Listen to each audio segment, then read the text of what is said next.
Habari zilizotufikia hivi punde ni kwamba Marekani itazindua operesheni ya kuongoza meli zilizokwama kutoka mlango bahari wa Hormuz ulioshikiliwa na Iran. Katika hii leo Jumatatu, Marekani inajiandaa kuzindua hiyo operation ya kuongoza meli zilizokwama kutoka mlango bahari wa Hormuz, ambapo haya ni kwa mujibu wa Rais wa Marekani Donald Trump wakati akitoa maelekezo machache kuhusu juhudi kubwa za kusaidia mamia ya meli pamoja na mabaharia wapatao takriban 20,000. Trump amebainisha katika chapisho la mtandao wa kijamii siku ya Jumapili kwamba nchi zisizoegemea upande wote na zisizo na hatia zimeathiriwa na vita vya Iran. Trump ameziambia nchi hizo kwamba wataongoza meli zao salama kutoka kwenye njia za majini zilizowekewa vikwazo ili tu waweze kuendelea na biashara zao kwa urahisi zaidi. Operesheni hiyo maalum iliyopewa jina kama Project Freedom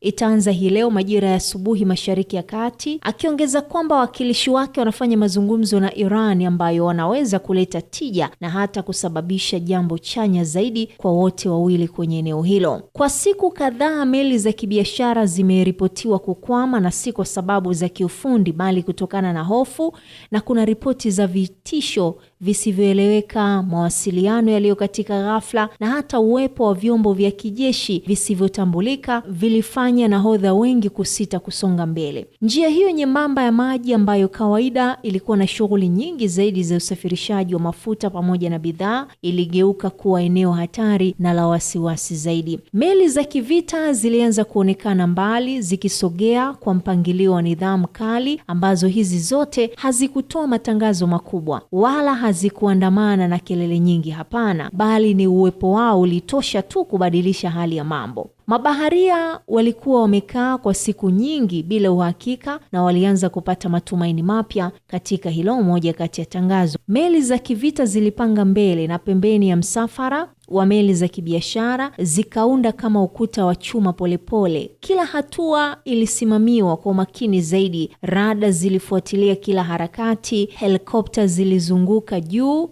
kama macho ya ziada ya angani. Kulikuwa na wakati mmoja wa taharuki sana. Kifaa cha rada kilinasa ishara isiyoeleweka karibu na moja kati ya meli, na sekunde kadhaa tu zilionekana kuwa ndefu kuliko kawaida. Kimsingi, operesheni hii kubwa ya kijeshi na kibinadamu inayodaiwa kufanywa na Marekani ina maana kubwa sana. Kwanza kabisa ni mamia ya meli pamoja na mabaharia takriban 20,000 itakuwa ni ishara kubwa ya kutatua tatizo ambalo limekuwa likiwakabili. Swala lingine ni juhudi kubwa za kusaidia. Lugha ya kijeshi mara nyingi huwa inamaanisha kusindikiza meli ili tu kupita kwa salama zaidi, kulinda dhidi ya vitisho na hata kutoa msaada wa mawasiliano pamoja na uongozi wa njia salama. Kwenye swala la uokozi, hii inatazamwa ni kama ulinzi wa kibiashara ya kimataifa ili isiweze kuathirika zaidi katika maeneo mbalimbali, ikiwemo mvutano mkubwa wa kisiasa au kijeshi pamoja na athari ambazo zinazoikumba Marekani pamoja na Iran yenyewe. Bei ya mafuta duniani ingeweza kupanda zaidi pamoja na mataifa mengine yangeshiriki au kutoa msimamo wote ule katika hiyo operation. Kauli hii ya maana halisi ya operation kubwa ya kulinda usafirishaji wa baharini. Kwa takwimu za awali, kuna jumla ya meli 312 za biashara zilizokuwa zimesimama na hata kupunguza mwendo wao kwa zaidi ya siku 3.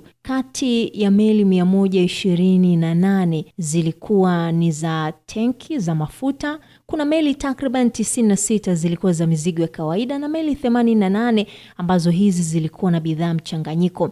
Ndani ya meli hizo kuna takriban mabaharia 19,870 ambao hawa walitoka mataifa zaidi ya 40. Wengi wao walikuwa wameishi kwa taharuki zaidi, wakikabiliwa na uhaba wa taarifa na hata hofu ya usalama. Hali halisi inaonyesha wazi kwamba Iran haitaichukulia operesheni hii kwa urahisi zaidi, bali kama tishio la moja kwa moja dhidi ya nchi yao, kwa sababu maafisa wa Iran walibainisha wazi kwamba hatua yoyote kutoka kwa Marekani kuingilia usafirishaji katika eneo la mlango bahari wa Hormuz ni ukiukwaji wa makubaliano ya kusitisha mapigano, ni jambo la kupora udhibiti wa eneo lote nyeti la nchi hiyo. Jambo lingine ni kuna vitisho vya wazi vya kijeshi. Iran imeonya kwamba itajibu kwa nguvu ikiwa meli za kijeshi za Marekani zitaingia.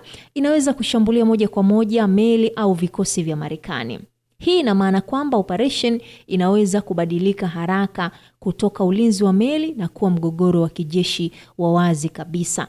Lakini pia kuna mbinu ya nguvu pamoja na ujumbe. Wakati mwingine Iran hutumia lugha mbili kwa wakati mmoja. Kwa upande mmoja inatishia na hata kuonyesha nguvu, lakini kwa upande mwingine inasema karibuni muone, kwa kejeli au kwa kujiamini zaidi.